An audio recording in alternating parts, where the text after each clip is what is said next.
Thank you, Mr. Chairman. Good afternoon, General. Thank you for your service, first and foremost. And I just want to say that I truly respect and appreciate all of our military men and women and what you do for us. I've recently heard that the suicide rate of veterans has increased at an alarming rate. Some studies suggest that it's occurring at a rate of 22 per day, or 1 every 65 minutes. And that is truly heartbreaking. My concern is that your Veterans Outreach Services is sustaining a 13% decrease in its funding, and I'm wondering how that affects that outreach and what kinds of things are you doing to help that suicide rate? Representative, good questions. For the currently serving members of the Pennsylvania National Guard, who are veterans themselves, we have a very aggressive program funded primarily through the federal government and executed locally here. A series of training that goes on: suicide awareness training, suicide intervention training, down to the unit level. A unit is a company size of about 100 soldiers and airmen. That has been very successful. That program kicked off 2 years ago, and in 2011 we had 6 suicides in the Pennsylvania Guard. In 2012 we had 5. In 2013 we had 4. So our ideal is to have none this year is what we're trying to do.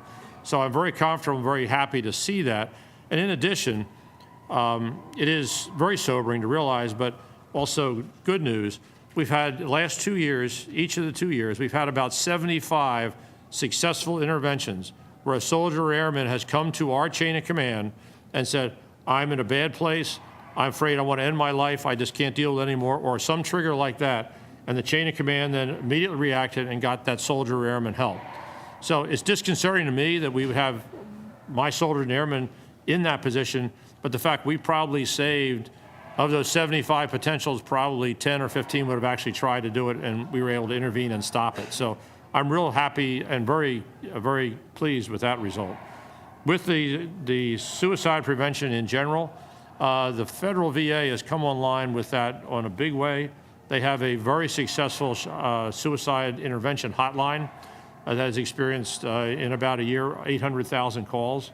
It's very well staffed. Army One Source also takes care of currently serving members of the military with similar type stats. So there's a lot going on for that. Also, the VA, the federal VA, has added a considerable number of mental health professionals to their ranks, to the tune of almost 2,000.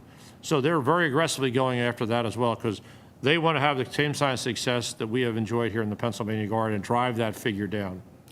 The 2,000 mental health professionals, are they in the military, or are they a civilian contract? And they're civilians. Thank you. Thank you for your answers. Thank you, Mr. Chairman.